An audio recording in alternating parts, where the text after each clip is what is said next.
The good news about nuclear destruction, a bit of a perversive title. What we did was, this is actually an article from 2006. It was in WorldNet Daily. It was a 2-page article at the time. And since that time, we've continued to expand it. It's a 4-page article now, and we've tweaked it and tried to go ahead and make sure that we were spot on with it. And in a nutshell, what the good news is that nuclear disaster, nuclear weapons, if and when we ever see them, they're much more survivable than the general public thinks. And we're trying to get through to people to go ahead and get civil defense training turned back on by the federal government. And what we're going to show today is that 90% of the potential casualties from a nuclear event are 100% avoidable if those affected populations had been taught beforehand in what to do and not do. And it's not about buying a lot of radiation instruments or $300,000 bunker or any of these things.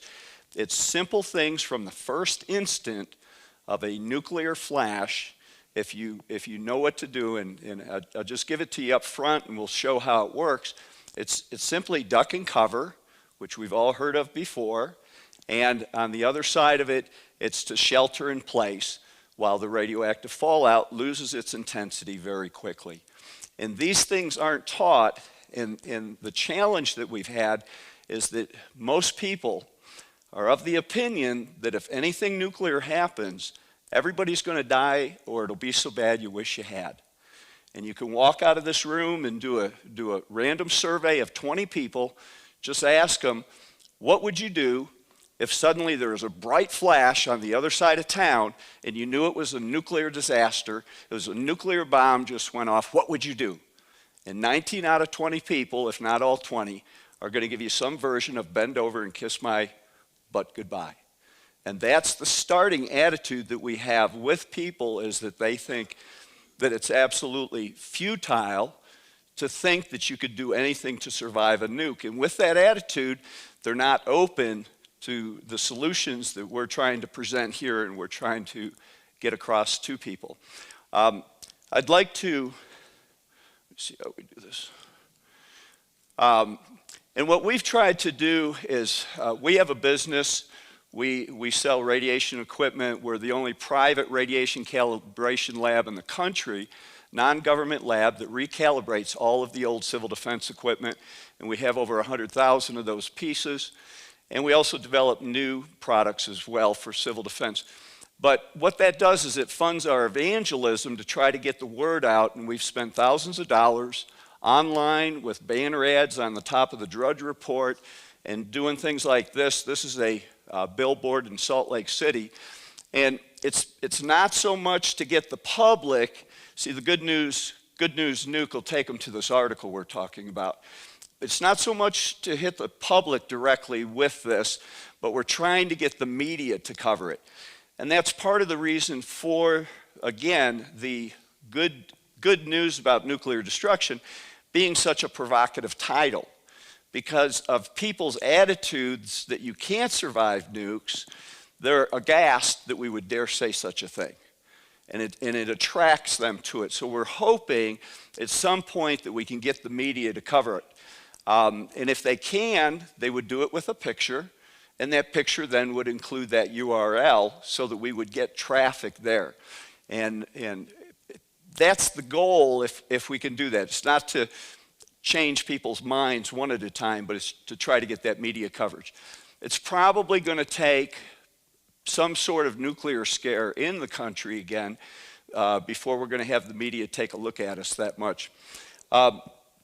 We've been blessed by Jane and Art and Steve Jones and DDP and you know, for 20 years supporting us in our efforts, and I very much applaud and thank you for that. And I would also like to add that another mentor of ours has been Dr. Alan Brodsky, who passed away just a few months ago. He's been to our lab a couple of times in Texas, spent a couple of days with us. And we were in communication with him right up until a month before his passing. And he vetted all of our materials. And he was a huge supporter of civil defense. And he wanted to get it turned back on too. And we very much, I just want to acknowledge him and what he did and how much he supported everything we're trying to do here. In fact, one of his last books in 2016, he thought so much of the Good News article, which is our primary document out of half a dozen instruction pieces that we have, that he included it as the afterword in that book that he wrote. So,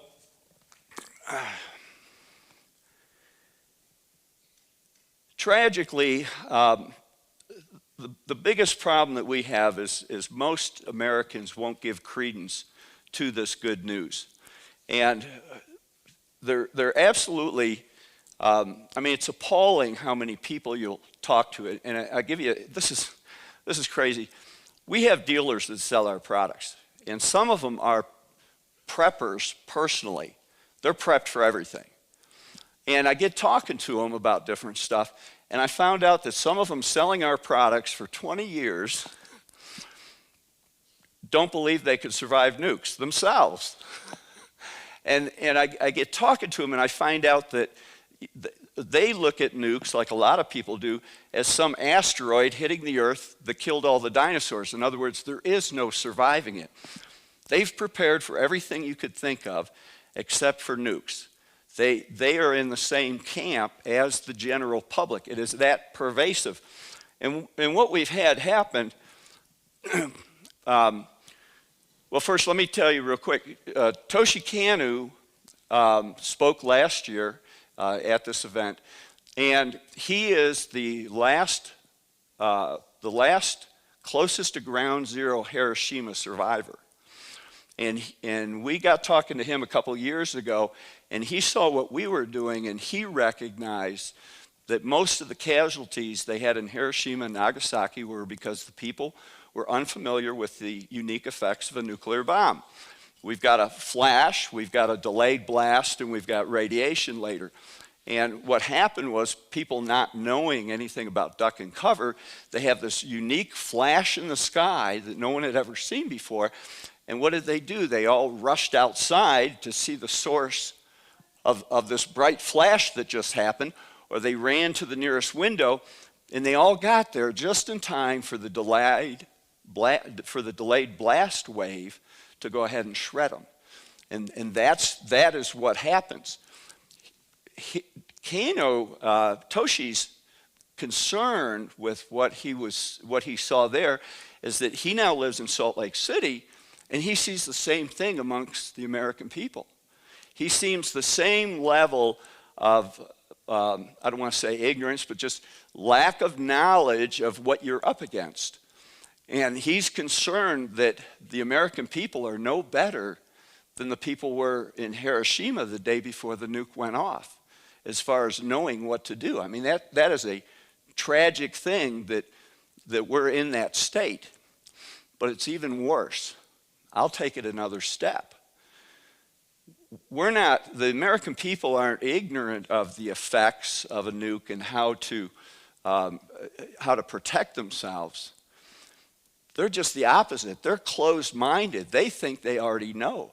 And they believe, and again, you can do this survey, you can do it anywhere in your own town. The majority of people think that if any nukes are unleashed, everybody's going to die, or it'll be so bad you wish you had. And that's the starting point. And with that closed mind, those people are not open to hearing what you're hearing today, and they're certainly not going to be seeking it out. And that's our job, to try to get through that. And ideally, the government, our whole push is that the government needs to turn back on civil defense of the people. We're not asking for billions of dollars for, provisioned fallout shelters for everybody like the politicians have. We're not even asking for that. All we're asking for is education to go ahead and teach the people simply duck and cover with any bright flash, and then go ahead and shelter in place. And we'll explain for how briefly you have to do that. And again, you can do this without an awful lot of money involved in it or anything. This defeatist attitude that we're dealing with has been born of 65 to 70 years of the disarmament, anti-nuke, ban the bomb crowd. They have ridiculed anything that threatened their agenda of ban the bomb. They didn't want you to think that any kind of civil defense would have any utility for you. And we're to the point now where people look at scenes like this and they feel, oh, how naive we were back then to think that would save you. Well, look, if you're at ground zero, it's not going to. But 90% of the people that are at risk are further out in the blast zone where it would. Because what's going to happen is without this, you're going to have all the kids, and I have kids, I got grandkids, they're going to run to the nearest window with that bright flash. I mean, it's going to be an impulsive run to that window, and they're going to get there just in time for that delayed blast wave to shred them. And that is exactly what's going to happen if we fail to get this message out. I mean, we're looking at 90% of the casualties are further out in that survivable zone that if they duck and covered, they can avoid having that happen. And it's just absolutely tragic. But I mean, they've been incredibly effective through academia, through government, through business, and especially the movies. Everybody thinks that if any nukes get unleashed, everybody's going to die or it'll be so bad you wish you had. These people are not open to hearing this message, and they're certainly not looking for it. And again, the loss of life is just going to be incredible because of that. The biggest surprise for most Americans from the first flash of a nuke being unleashed is that they're still going to be here. But they're not going to be equipped to survive for very long. For instance, many could readily survive the delayed blast wave via the old duck and cover tactic, and that is very good news if they knew to do it as quick as the flash appeared. Unfortunately, most don't. And even fewer know how to later survive the coming radioactive fallout, which could eventually kill many times more than the blast. However, there is still more good news possible, as well over 90% of those potential casualties from fallout are avoidable too if the public was pre-trained through an aggressive national civil defense educational program. Simple measures taken immediately after a nuclear detonation by a pre-trained public can prevent agonizing death and injury from radiation exposure. Now, the government went ahead and did the National Planning Scenario number 1. It was originally a confidential internal 2004 study by the Department of Homeland Security. It got leaked, and then they went ahead and published it. It examined the effects of a terrorist nuke detonated in Washington, D.C. Now, what I'm talking about here would be applicable to any city, but just for Washington, D.C., they discovered that a 10-kiloton nuke, about 2/3 the size of the Hiroshima bomb, detonated at ground level would result in about 15,000 immediate deaths and another 15,000 casualties from the blast, thermal flash, and initial radiation release. Now, as terrific as that, horrific as those numbers are, and even without duck and cover, the surprising revelation here is that over 99% of the residents of the DC area would have just witnessed and survived their first nuclear explosion. Clearly, the good news is that most people would survive the initial blast. People need to understand that. But the sobering news is that we could very quickly, from that example, have another 250,000 people that would be at risk from the radioactive fallout headed towards them, depending on which way the wind was going for the different population areas that are there. But there's still some good news if those people were trained not to try to jump in their car, create this huge traffic jam where now they're exposed outside.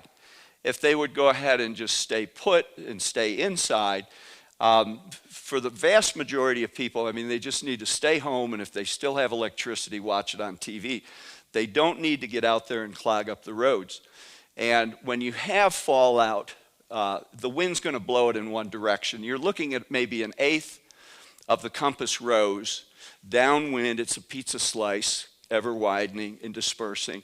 Those are the people that most have to stay in home. All the rest of the people around here, they just need to keep the roads clear and stay off. It's not even coming towards them.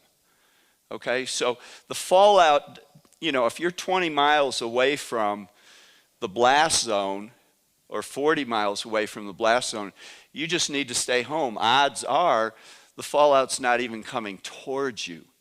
But you don't want to get in the car and get, do another Houston hurricane run where you get to spend 2 days out on the highway. That's where you're going to get most exposed. The radioactive fallout is most dangerous early on, and we'll go ahead and show that coming up here too. Also, too, another study released in August 2008 by the RAND Corporation looked at a terrorist 10-kiloton nuke arriving in a cargo container and being exploded in the port of Long Beach, California. Over 150,000 people were estimated to be at risk downwind from fallout, again, many times more than from the initial blast itself. And see, most people think that if we have fallout, everything's contaminated forever, and you know, it just doesn't work that way. If it's a ground burst and it's in close, that area could be a Chernobyl for 5 miles forever, yes.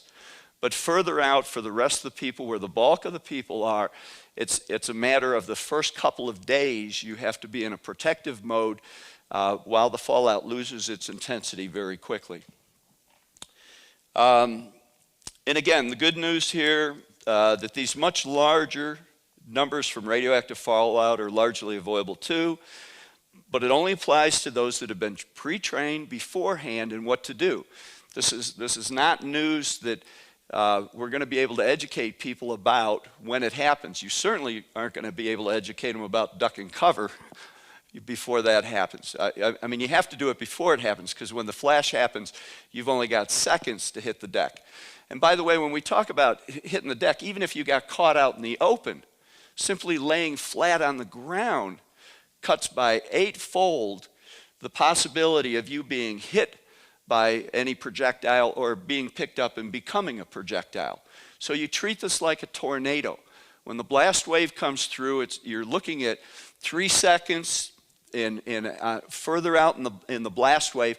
When the wind is lower, it'll be 4 or 5 seconds. But up close where it's really strong, tornado strength, all the way up to 300 mile an hour, you're looking at a 2.8 second blast of wind. And you treat it like a tornado. And you don't run to the nearest window to see what the bright flash was to be shredded by that coming in at you.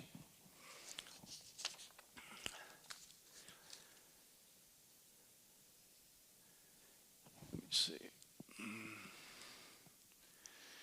I think everybody remembers this in Russia. So they have this meteor.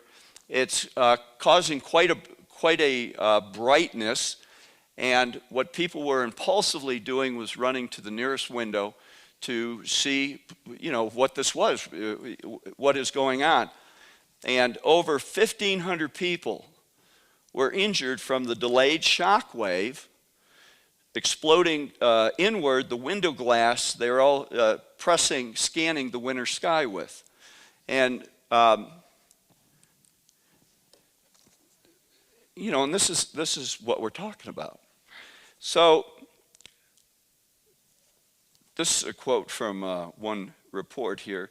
A 4th grade teacher in Chelyabinsk, Yulia Karbasheva, was hailed as a hero after saving 44 children from imploding window glass cuts. Despite not knowing the origin of the intense flash of light, Karbasheva thought it prudent to make precautionary measures by ordering her students to stay away from the room's windows and to perform a duck and cover maneuver. Kerbyshiva, who remained standing, was severely lacerated when the blast arrived, and window glass severed a tendon in one of her arms. However, none of her students, whom she ordered to hide under their desks, suffered any cuts. So duck and cover, while underappreciated by most Americans, it's been shown to be simple and effective. And even as early, from Hiroshima and Nagasaki, we understood that duck and cover was extremely effective. According to the 1946 book Hiroshima, and this is incredible, in the days between Hiroshima and Nagasaki, atomic bombings in Japan, one Hiroshima policeman, after having survived the Hiroshima bombing, went to Nagasaki to teach the police about ducking after the atomic flash. As a result of this timely warning, not a single Nagasaki policeman died in the initial blast. Unfortunately, the general public was not warned of the heat blast danger following an atomic flash because of the bomb's unknown nature. Many people in Hiroshima and Nagasaki died while searching the skies for the source of the brilliant flash. I mean, this is so easy. And everybody, your children at school, everybody at work, everybody at home, if they don't know to duck and cover when there's an incredibly bright flash that's lighting up everything around them, if they don't know to hit the deck for 2 minutes, they're going to be running to the nearest window to see what it is, and they are running into the face of a 300-mile-per-hour tornado that's going to last 3 seconds. And it's such a it's going to be such a loss of life that's, it's so easily avoidable. It's so tragic. And this could be taught. Anyways, Robert Trumbull, the New York Times Pacific and Asia War correspondent, he wrote a book in '57, 9 Who Survived Hiroshima and Nagasaki, Personal Experiences. Let me see, I got this picture up here. Personal experiences of 9 men who lived through both atomic bombings. Talk about tough luck. You evacuate Hiroshima and you go to another town and you get there just in time 2 days later for the next bombing. Here's 2 stories. Satomi Yamaguchi, 29, Mitsubishi ship designer. And by the way, the Nagasaki military target for us was the Mitsubishi headquarters. Anyways, this fella, he's 29, Mitsubishi ship designer, who, by the way, who only died in 2010, age 93. This is a quote out of the book. Suddenly, and he's talking initially about Hiroshima, suddenly there was a flash like the lighting of a huge magnesium flare, Yamaguchi recalls. The young ship designer was so well drilled in air raid precaution techniques that he reacted automatically. He flung his hands to his head, covering his eyes with his fingers and stopping his ears with his 2 thumbs. Simultaneously, he dropped to the ground face down. He said, "As I prostrated myself, there came a terrific explosion. The left side of his face and arm facing the fireball were burned, and he returned to Nagasaki, experiencing the second nuclear explosion on the 6th floor of the headquarters office of Mitsubishi. When he got there, and before that Nagasaki bomb went off, spelling out the danger of flying glass, he urged his fellow workers to keep windows open during any air raid alert, and at the instant of the flash, to seize at once upon any shelter available. The second A-bomb confirmed young Yamaguchi's words, exploding in a huge ball of fire about a mile away. Yamaguchi's lecture just an hour earlier was not lost upon his colleagues. With the young designer's words still fresh in their minds, they leaped for the cover of desks and tables. As a result, said Yamaguchi, my section staff suffered the least in that building. In other sections, there was a heavy toll of serious injuries from flying glass. And then the second story, Masu Kamutsu, 40, was hit by a falling beam in a Hiroshima warehouse and was on board a train in Nagasaki when the bomb fell. Quote, The interior of the coach was bathed in a stark white light. Kametsu immediately dived for the floor. "Get down," he screamed at the other passengers. Some recovered sufficiently from the daze of the blinding light to react promptly to his warning. Seconds later came the deafening crack of the blast and a shock wave that splintered all the windows on both sides of the train. The passengers who had not dived under the seats were slashed mercilessly from waist to head by glass flying at bullet speed. So obviously, duck and cover with any bright flash. Tell your kids, tell your grandkids. And also with this document at goodnewsnuke.com, try to get that to your teachers, emergency managers at your local town, goodnewsnuke.com, and try to share this information with them. And a lot of times, you might, if you don't get a good response, if they're not really receptive to it, be prepared that for a lot of this stuff, it's going to require something to have happened in the world nuclear, and to where this ends up being news on the top of the fold. And we've got a lot of opportunities for that to happen, unfortunately. And top of my list is India, Pakistan, and China, that corner right there. And of course, we've got Iran and North Korea, and Russia and China and all the gang. But and there's a lot of people that are trying to do something, as far as terrorist nukes and whatnot. So inevitably, it's going to come back up, and when it does, you're going to have people that are going to be more receptive then to taking a look at this information. And it's so easy to go ahead and have teachers simply be instructed to make sure that they can corral their kids and not let them impulsively rush to the window. It could make such a huge, huge difference. Well, terrorist nukes will likely be smaller than the Hiroshima bomb, which was 16 KT. In a modern superpower conflict today, the nukes are going to be larger. Most of them are going to be in the 100 to 500 KT range. Yes, we've got bigger, we've got smaller, but most of them are in that neighborhood. And the reason they're a little bit smaller is the targeting is so much better. The being able to micronize everything is smaller. They're able to get a bigger bang in a smaller package, etc. So most of the weapons are going to be in that neighborhood. So let's look at the top end of it, and that would be the 500 KT. If you can see the 2.2 mile marker on there, the middle button, is it the middle button? Isn't that it right there? Yeah. Okay. That's also the 10 psi overpressure area, and that's the area that 10 psi or higher. That's really the ground zero, or the too close to ground zero to survive if you're outside and above the ground. Okay, so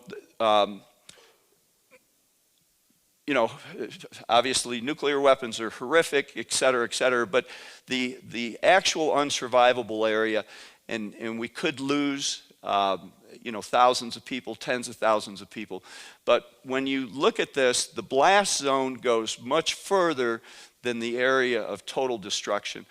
And at that 2.2 mile marker, you have the flash happen. At the 2.2 mile marker, it's going to be 8 seconds before the blast wave arrives. You have no excuse to get below the height of windows or to hit the deck somewhere wherever you are, unless you're on a boat or a farmer out in the middle of a field. But even then, you need to be able to go ahead and hit the deck immediately.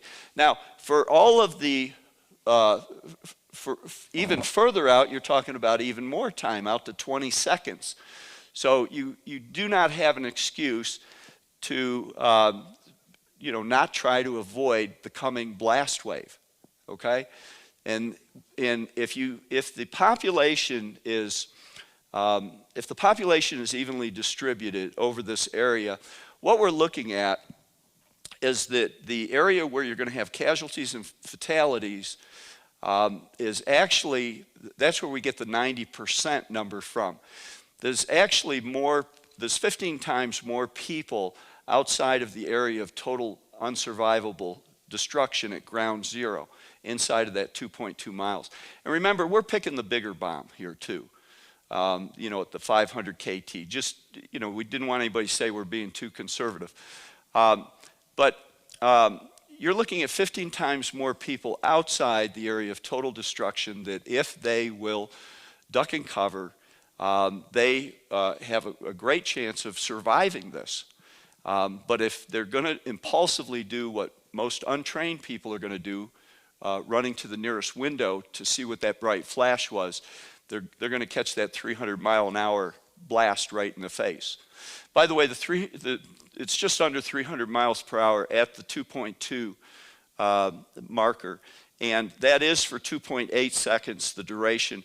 That wind, by the time you get to the furthest part, the 1 psi, it's down to just 35 miles per hour. So I mean, it drops very quickly, and you're also looking down there, it taking like 5 or 6 seconds at 35 miles per hour. So it drops. The gradient is very quick, but duck and cover is what it's all about.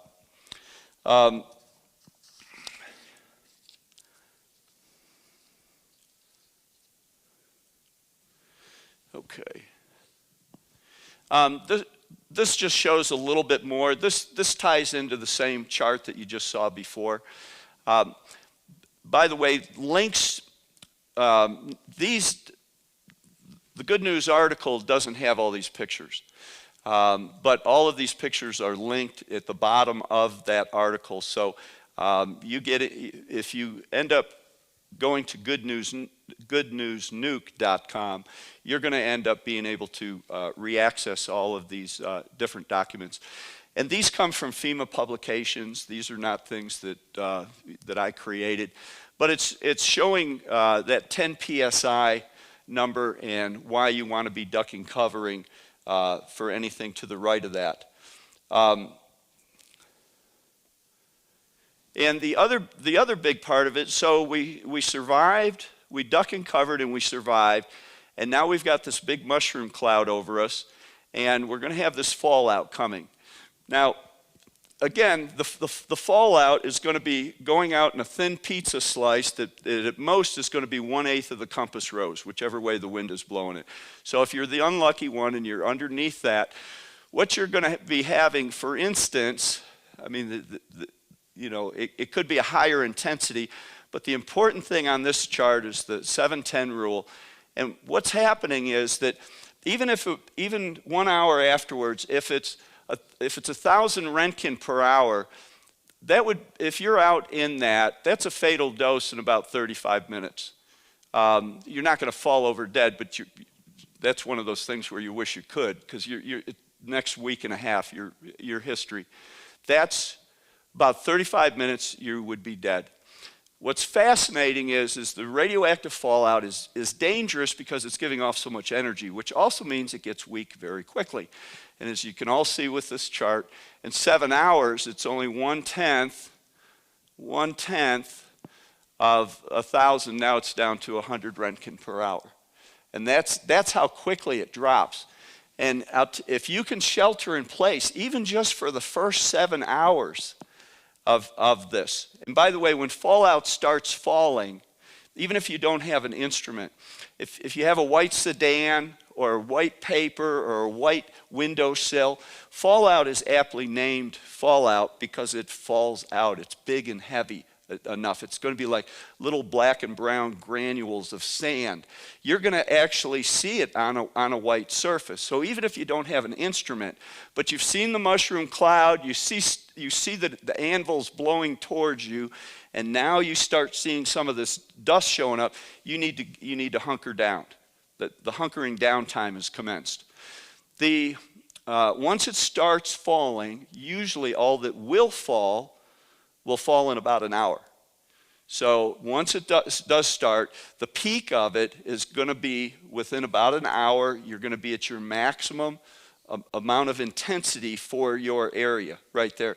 And if you had an instrument, you could actually see it falling off this dramatically. So in 7 hours, it's only 1/10 as lethal as it was initially. In another 7-fold increase in time, roughly 2 days, it drops down again, and you've dropped it down to 1/100th of what we'd started with originally. Okay?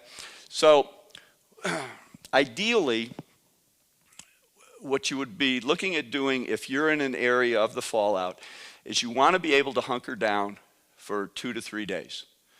And this can be done without a $30,000 bunker or real fancy setup. And again, for a lot of people, for 7/8 of those people all the way around, the fallout didn't even come towards them.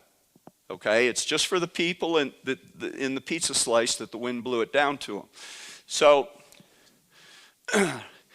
this just gives you an idea, a rough idea. Again, these are all from old FEMA documents.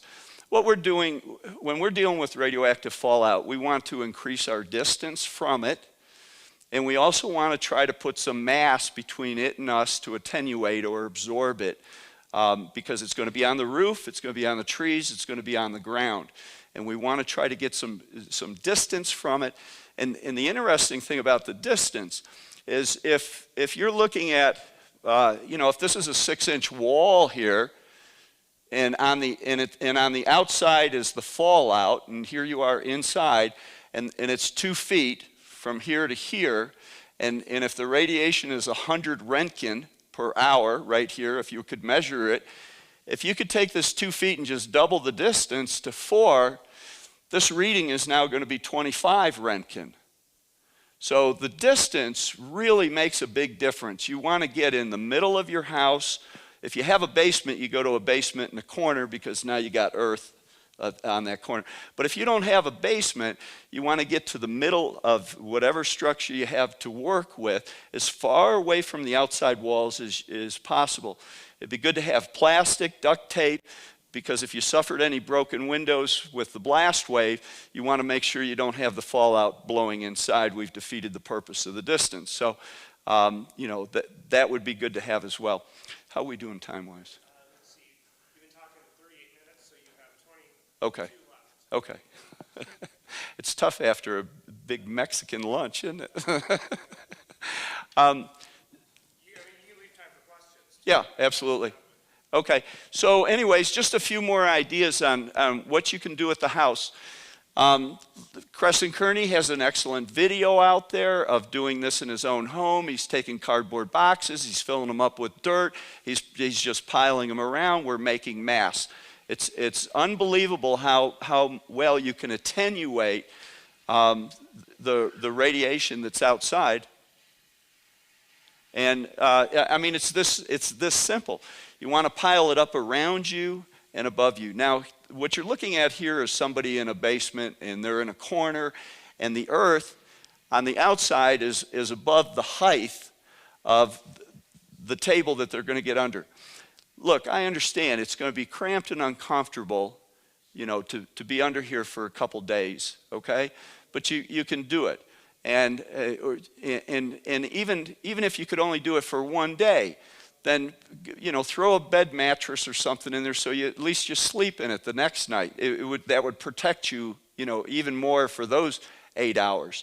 So this is the kind of thing that anybody can do, and you could do it very quickly too if you didn't have much time to go ahead and put it together.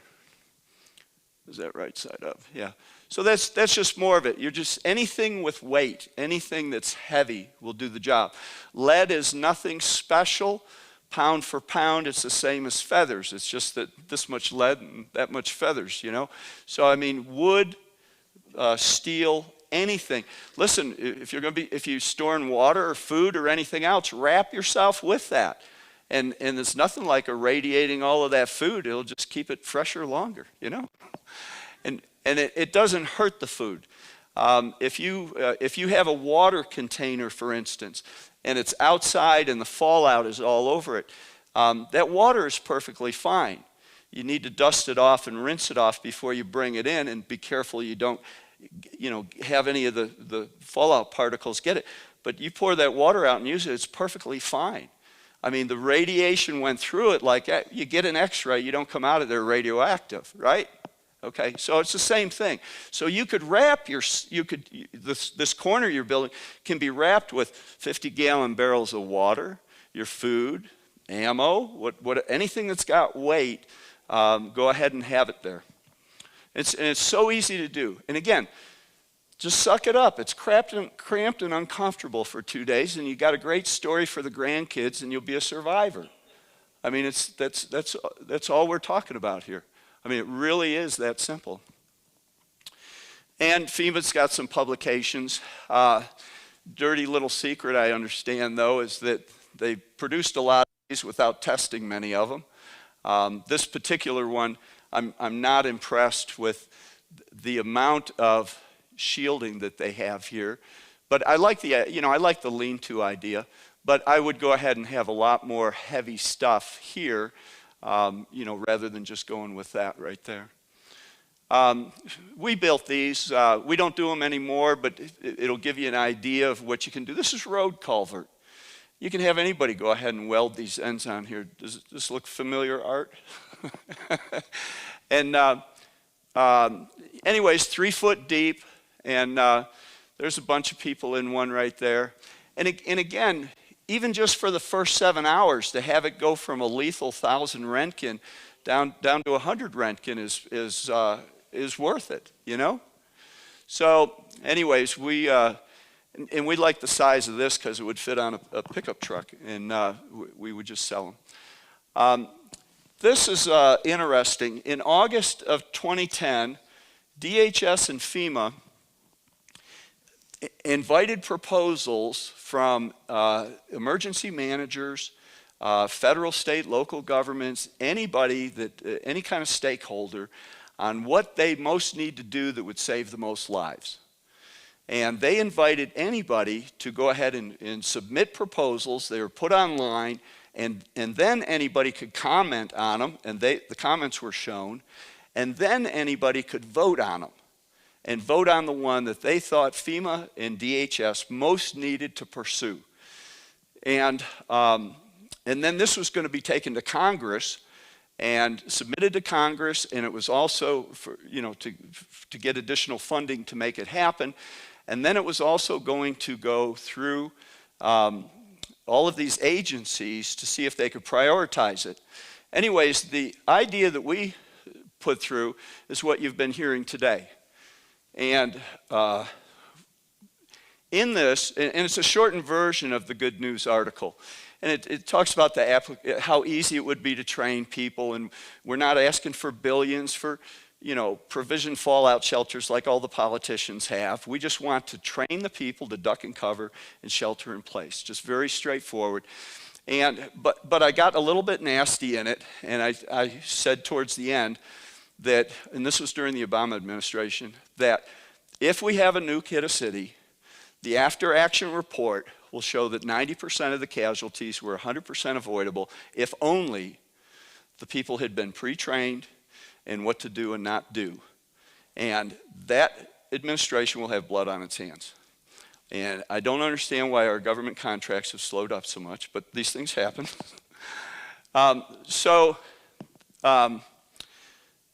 Our idea out of, I think it was 236 different propositions, our idea won. It was number one. So, everybody got it. Jane, you commented on that for us, and Steve Jones and a lot of other people. We reached out to everybody. And if there's anybody here that commented on it too, I appreciate it if you remember it. So anyways, I'm thinking, oh man, we finally broke the log jam. I mean, we've made it. We're going to get civil defense turned back on again in this country.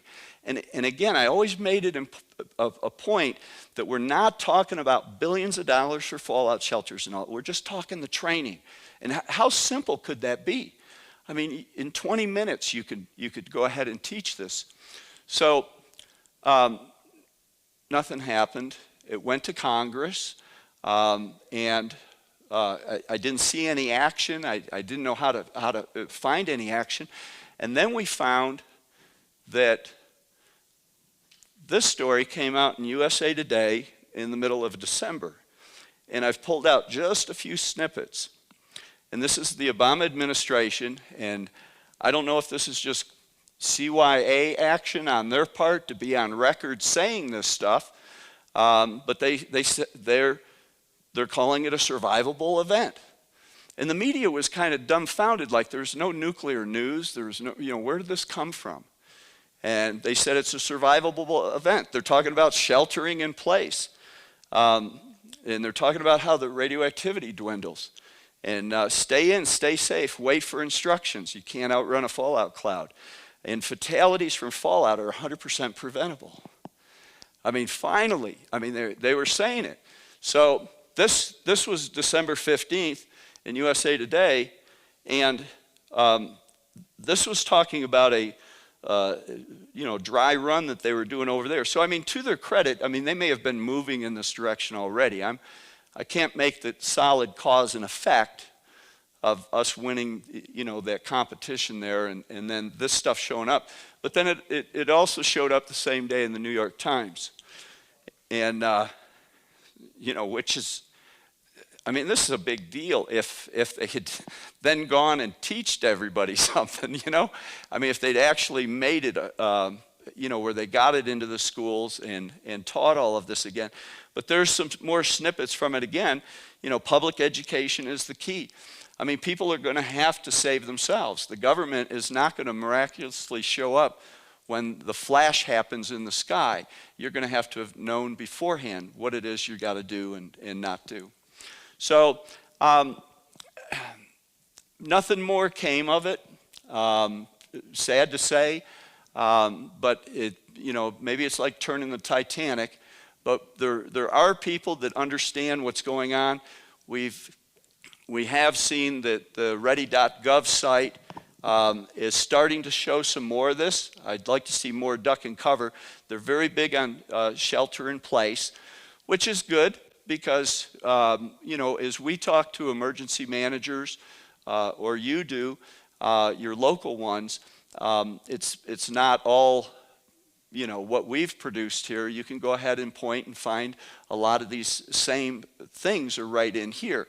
Now, again, because of people's prejudice, that still is in place. Everybody thinks if any nukes are unleashed, everybody's going to die or it'll be so bad you wish you had. That has not gone away.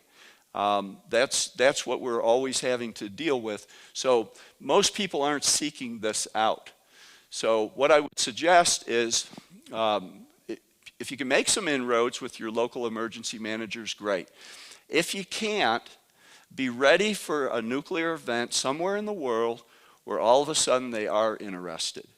And you have to be ready to point them to the materials that they then can get in the newspaper or on the news, because they're going to have people coming to them saying, what do we do if a nuke went off here? Nukes are inevitable in our lifetime. If we live, for most of us living a reasonable lifetime, we're going to see a nuke fired in anger again. I wish it weren't true. I got kids, I got grandkids. But it's the cat's out of the bag, the horses out of the barn, all of those things. And we need to go ahead and deal with that. And if you have any ins with your local school, your school district, etc., how easy would it be to show them the Russian thing and what happened there? You could talk to them about what if a meteor happened here. Do your teachers know to do this? And then that would apply for a bright flash from whatever the source is. So this is what we hope. Until the federal government takes the lead on it, we have to do whatever we can in our own communities to try to push it forward more. My time going? Let's see, now 9.5 minutes. Okay, just to wrap up then.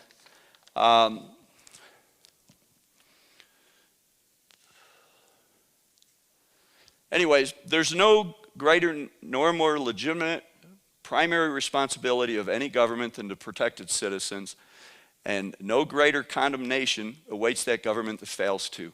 risking millions then perishing needlessly. We all need to demand renewed public civil defense training, and the media needs to spotlight it by questioning officials and politicians until the government corrects this easily avoidable but fatal vulnerability.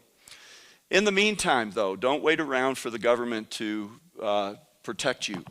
If you go to goodnewsnuke.com, what you're going to find down near the bottom is you're going to find a link to what to do if a nuclear disaster is imminent.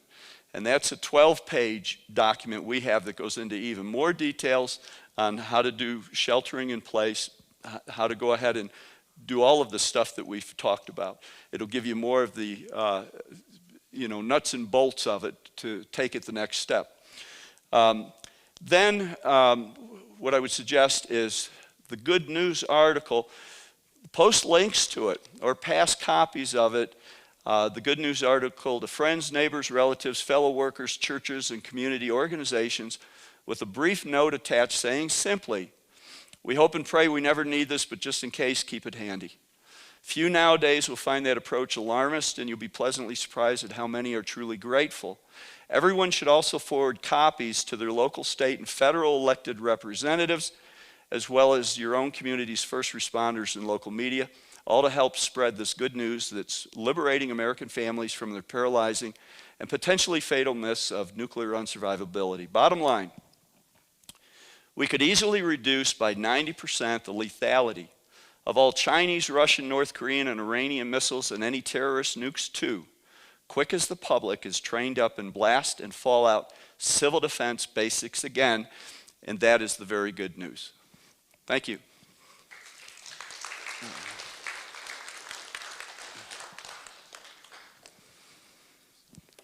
Any questions? Do you want to? I'm Joe Chinworth. I'm here from Utah, Yes, sir. and I'm wondering what could each of us do when we get back to home to get some things going? What's your approach on that? Read goodnewsnuke.com and see if you feel that it's a good tool to point other people to. And then whether it's, if you have any connections with media or school boards or your local emergency manager, your fire department, oftentimes is the same man, police department, any of these people, let's see if we can get them up to speed on it. And I would also keep in mind too that do what you can, but if you can't get it too far, understand, and we've seen this repeatedly, there might have to be something in the news first to get them all to put it on the top of the list. And if you're ready then to put it in their hands when they're ready to hear it, that might be what we have to do as well. Following up on what I just asked, I'm a retired teacher from high school and 2 universities, and I would like to know what I could do to move things now. Do you have any ideas on that? I would start with any of your numerous contacts that you have from that career, and I'd point them to the goodnewsnuke.com, and I would ask them their opinion. Say, hey, what do you think about this? So you're not coming in there trying to sell them hard on it or anything else. Just say, hey, what do you think about this? And then see if the dialogue can commence from that point. Okay, thank you very much. You bet, thank you. Mr. Connor, I believe your company produces, calibrates, and sells radiation detection equipment. Yes, sir. I believe on your website you had at one time posted a note that your most popular radiation meter was not available for the public because you sold too many or there were too many orders from the government. Are they available again? And maybe you could just generally say what are the products that are available? Well, we're the only private radiation calibration lab in the country, non-government lab, that recalibrates and recertifies all of the old civil defense equipment, and we have a large inventory of them too. And people send us theirs, they get off eBay or elsewhere, and we've been doing that for quite a while. We also manufacture the Nuke Alert, the little keychain attachable one, and we had a bigger one that you're speaking of, the Nuke Alert ER that we were doing with the government. That's the one I have. Okay. Well, you're a fortunate man because it's out of production at this point. But you still maintain and calibrate those, Yes, correct? we are. Yes, we are. Yeah, we're supporting it. And Well, why did you take that out of production, if I may ask? so, about a year ago. No, I mean, why did you take that? We spent millions of dollars. We were working with the government. We had them set up as fallout reporting stations across the country. And we were producing numbers for FEMA and DHS, and we wanted one on every post office from coast to coast so we could track anything going on. And we spent millions of dollars and with promises of, contracts and things that did not come through. I ran out of money. So. I live 30 miles from Omaha, and I don't know if we're still ground zero because of STRATCOM or anything, but so 30 miles, let's say I live in a small town, how far, and in terms of like growing food and living, staying where you are, how far from a 50 kiloton weapon, maybe you can't answer that, but I'm just curious, how far, if you're 30 miles away from a major city and they get nuked, are you fine? You're fine. Okay. You're absolutely fine. You really are. And now, again, you might be in that 1/8 where the wind that day was, blowing the fallout your way. But we have a document on our website that was it was a government document, and we reproduced it. And it talks about protecting your farm, your ranch, your animals from fallout. And it's really quite fascinating. And it's still practical. I mean, radiation effects and everything haven't changed. And so that's available on our website too. We good? Great. Thank you very much. Okay. You bet.